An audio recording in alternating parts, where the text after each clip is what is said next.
and good morning, people. Welcome back to Star Ocean, till the end of time, where we are still in Gemity. Well, it's not like we've actually tried to get anywhere else at the moment. We do need to go back to the Eternal Sphere, but that can wait, I believe. We've got things to do around in this area. We've got bunny races to go see. If we went that way, we get to the Eternal Sphere, but nah. Up here, we've got the arena, which we are going to spend a lot of time in. But for this episode, we're going to go in here and play some chess. No, it's not normal type of chess, otherwise that would take forever. This is Star Ocean's special brand of chess. Runic chess. It is indeed our first time here. This is Duke Gutterin. No idea who that is. But he lets us be able to play this game. He says it's noble, but it's actually very, very simple. So let's listen to the explanation. You might recognise these pieces. Our side is white, the opponent's is black, just as it was before, back in the ruins of Mosul. These same rules apply.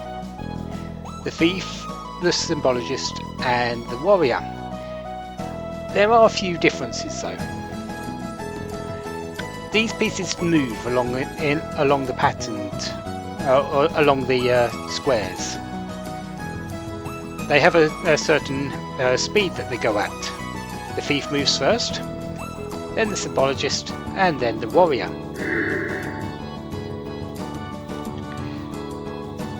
The opponent places his pieces first, and then you have to react to that. You can only place them where the red squares go. You cannot place them anywhere on the board, unfortunately.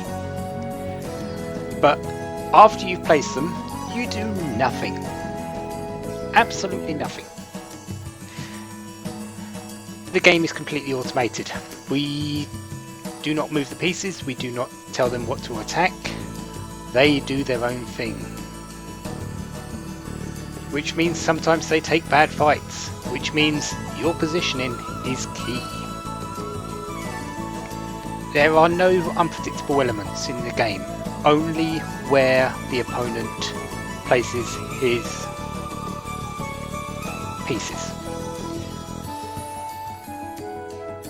It's all your reactions and how you strategically put your pieces to counter theirs.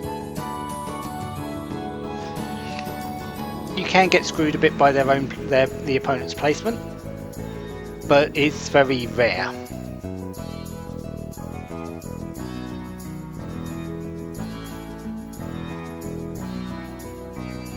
If you win, you can receive up to 4 prizes per level, so you can win each level, thing 4 times, it seems.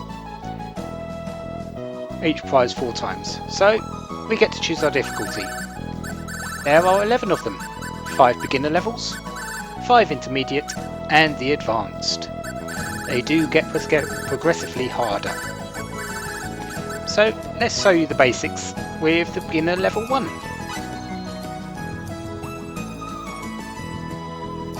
This will not be hard in the slightest. We've got a pretty standard grid. If we press the triangle button, we can see where the enemy's placements are. All we need to do in this is counter them. So let's put the symbologist there, the warrior there, and the thief there. So let's accept this arrangement and watch how it pans out. We move first, so the thief will go forward, the symbologist then moves, and then finally the warrior, and then it's the opponent's turn. Their thief moves first, it marches, and then it attacks. It will attack anything that's nearby unless it's the same type. So that's what I mean, it will get into bad fights. The Symbologist will now attack the thief, which is a bad fight for it. So my thief will win. And then their warrior will do the same. It is not limited to the opponent, your characters will do the same thing. They will take bad fights. They will go after pretty much anything that isn't the same type as it.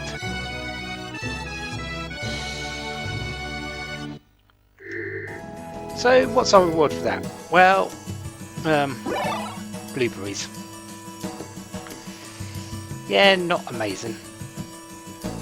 But we do not actually need to have all 3 pieces or as many pieces there to win the game itself. No, we only need to have the last remaining piece. As long as there is 1 piece of our colour at the end, we win. Which is sort of shown here. We've got a single line. So what we want to do is place the thief in front because their Symbologist is in front. Their thief is next, so we want to put the warrior there. And finally, because their warrior's at the back, we want to place our Symbologist there. So let's accept and watch things happen again.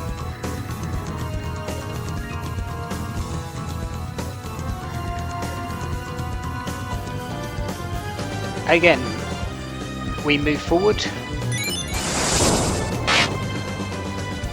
and as I was saying about being screwed by the placement, there we go. I do believe we cannot win this now, because if you notice, the thief will not attack the thief.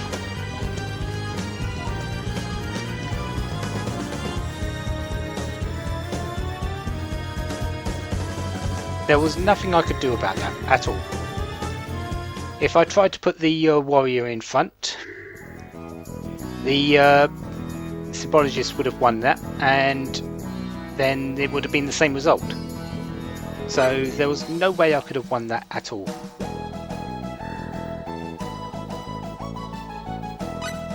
Now I want to put the Symbologist first, because that can beat the warrior. I then want to put the warrior, and the last one should be the thief, and I do believe this will be a win.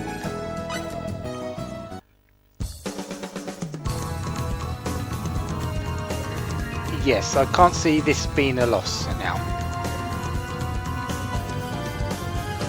because my Symbologist will beat their warrior, their thief will beat my Symbologist, warrior beat thief, Symbologist beat warrior, thief beat Symbologist.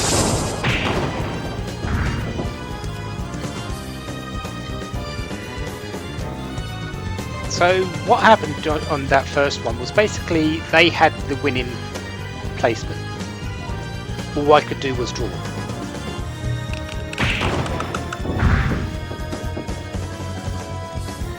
I couldn't counter it in any way, so yeah. Luckily there's not too much of that, and mostly you should be able to win them.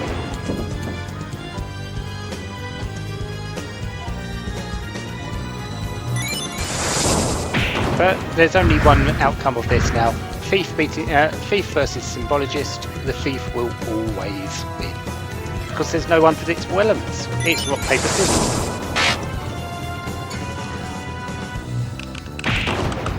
It's only how the players choose their pieces.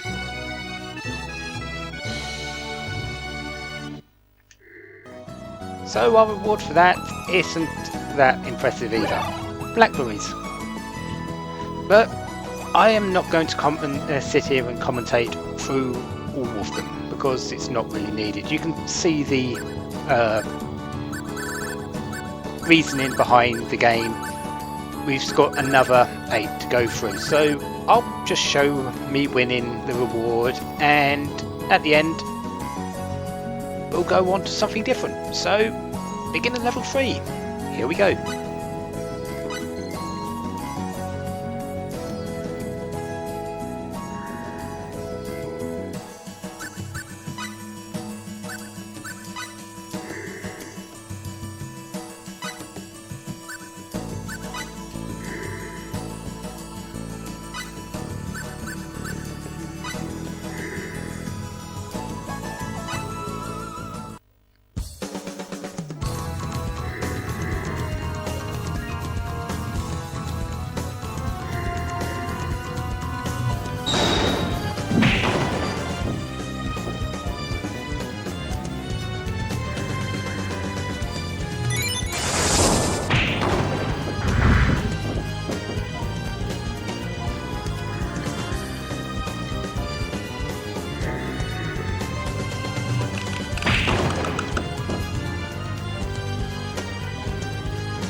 So we are on to the final one, Advanced Level S.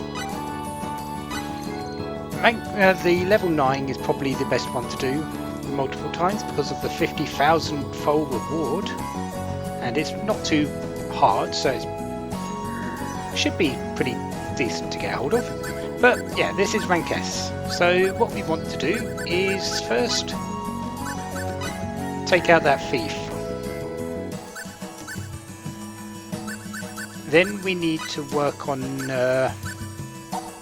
where we're placing other things.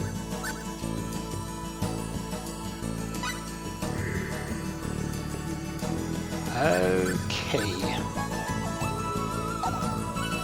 Yeah, thief can go there. And symbologist can go there.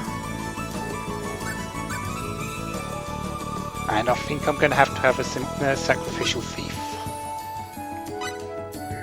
So let's go with that.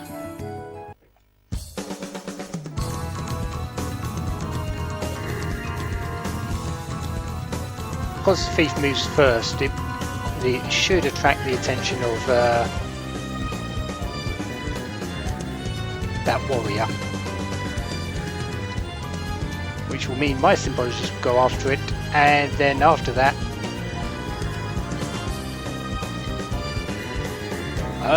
everything else should be standard.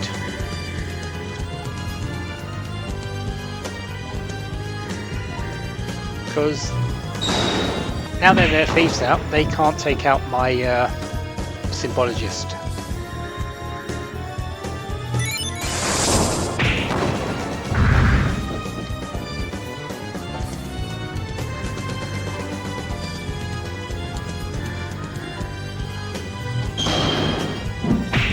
Taken out that thief that I expected them to. And with their warrior out of the way, my thief will go sort of ham on their symbologists. So I have nothing to worry about in this fight. So yeah, it all comes down to placement, how you put your pieces compared to the enemies, and if you place them correctly, you will win. Simple as that.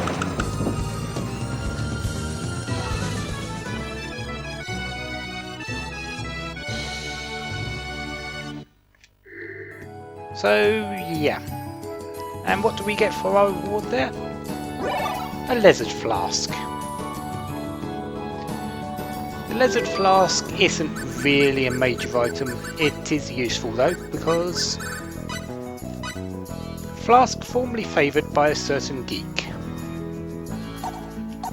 It's one for a crafter, so we'll be able to use that for them. But yeah, that's runic chest. Nothing special, but it is a lot more likeable than the next game I'm going to show you. Bunny races.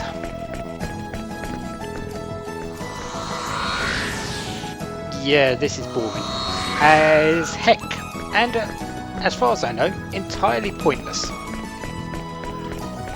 Let's have a look at the rewards at the very least. There are some fairly nice things. Commemorative prize, 1 point. Laser weapon, I don't really need them, I can buy them for 10 points. Giant king crab, I do believe that's a food item for 50 points. A bent mystic blade, which is actually a very nice weapon for fate, for 100 points. Scumbag slayer for 200 points. That's probably the only item that you're actually going to want to save points up for. The bunny shoes for 350, pomelo juice, so you can get them here and make money off them. I wouldn't recommend it, for 500 points, and the bunny race trophy, which I believe is just cosmetic. I don't believe it does anything, for 1000 points. The reason why this is totally pointless. Last prize is 1000 points. What's a bunny race? Well,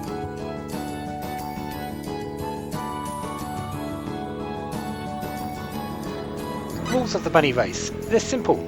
Four bunnies will race from the start to the finish, and we just choose the winner.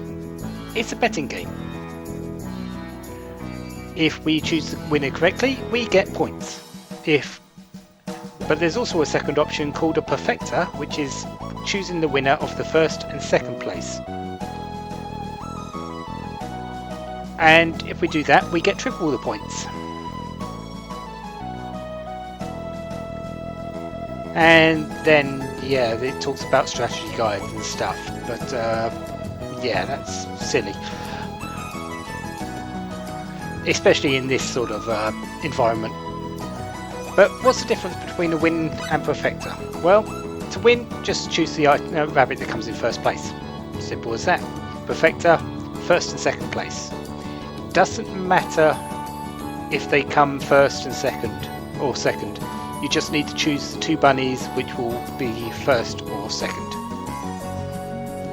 So, yeah, and you get triple points if you choose the perfecta correctly. So, what do we get if we get the winners correct?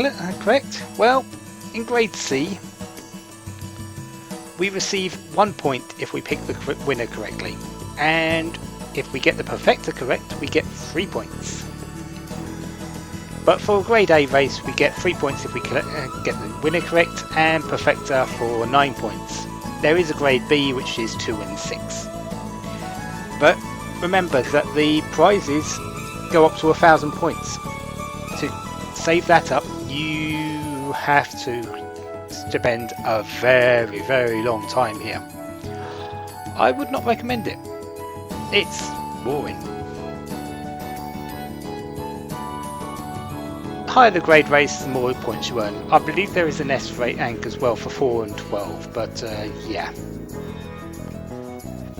I will at least show you a bunny race, and I will probably not get the winner correctly. Grade A race, so 3 points for a win, 9 for a perfecta. As far as I know, the name of the race means nothing at all. Tickets are 300 fold each. Grade C races are 100 fold, grade B races are 200 fold, so you do spend a bit more, but you do get triple the points if you get it correct. No, get more points if you get it correct. Yeah, but 1, 2, 3, 4, we know nothing about these bunnies. So it could be any of these that win. So let's just go for 4.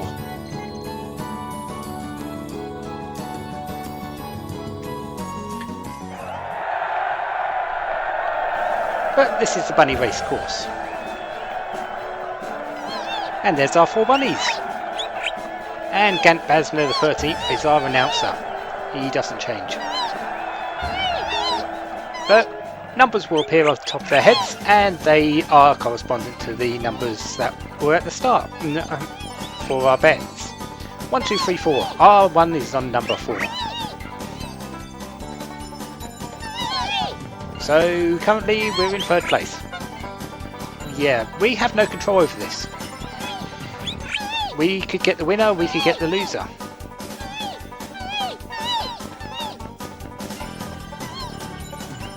There is something that the bunnies do in the race though, and we might see it, but you know, my bunny's going completely off track.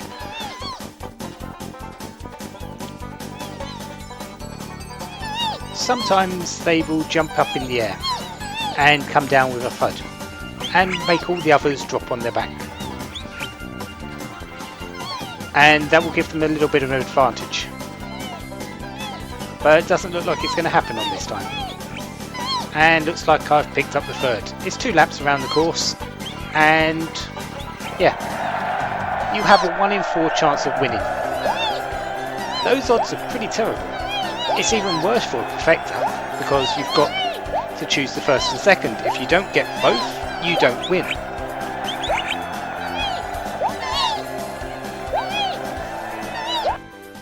And you've got to do this a lot if you want to save up for the prizes. So you can probably see why I don't do this at all. Yeah, I probably won't be back here. You could probably set up a turbo controller to and leave the game running and with the button pressed down for a very long time to actually get the winnings, but yeah, I'd rather do something a bit more interactive, which is what I'm going to be doing next time. The arena, we actually get to do stuff here. We get to fight. So I'm getting experience, I'm getting money, and I'm getting prize money. Yes, this is much better minigame in my opinion. So next time, the arena. So until then, have a wonderful day. Have lots of fun. Goodbye.